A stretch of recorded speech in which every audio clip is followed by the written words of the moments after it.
are raising awareness during National Dog Bite Prevention Week, and joining us is Dr.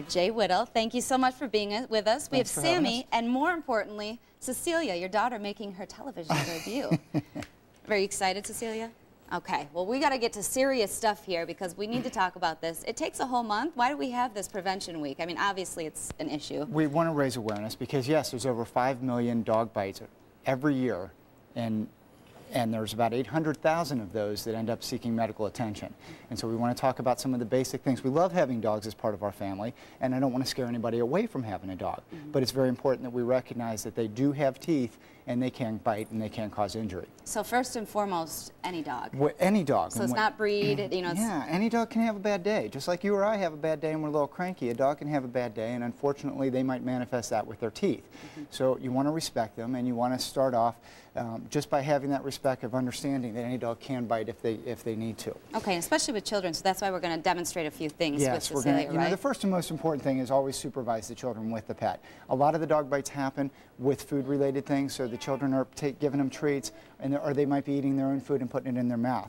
So Cece, if you see a dog in the park that you don't know, you're going to ask before you pet them, right? And before you pet them, what are you going to do? Show me how how you hold your hand out to the dog and let him smell you. You can show, very good. And if a dog comes running up to you in the park, and you don't know that dog, what are you going to do? Are you going to run away and scream? No.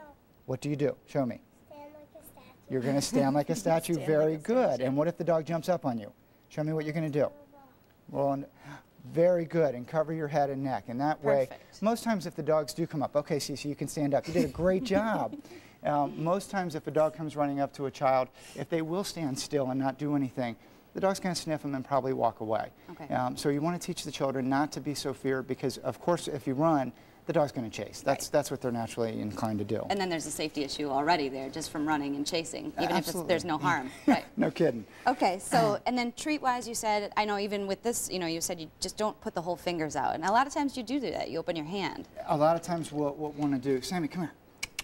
You want to give them the treat kind of in your fist, and then gradually open it up. Okay. Because the natural tendency, Sammy, you want to show him how, if you do that, Sammy is going to oftentimes take your fingers, and that's where you can get in trouble too. Okay. Now, when choosing a breed for a family, make sure Dalmatians are not always a great dog with children. So make sure you do your homework and pick a dog that's really suited for a family, and spend some time. If you're getting a dog from a shelter and you may not necessarily know what breed it is, see if you can't take the dog home for a weekend, spend some time with them, and get to know the dog and see how the dog interacts with the family and children in different environments. Because what happens at the shelter in that little visiting room isn't always going to be reflective of what happens in a real situation. Yeah, and I've had that. Well, she's scooting over. She's got her thing.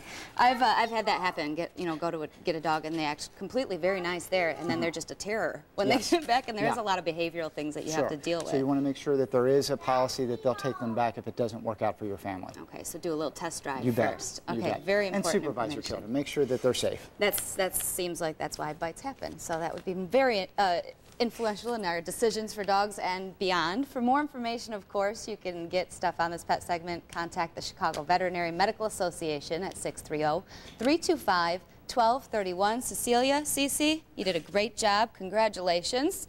Dr. Whittle, thank you so much for being with us, and Sammy too. Great job, Cece. Let's head back over to Ellie. Oh, thanks so much. She is adorable. 6:27 right now. Coming up in our next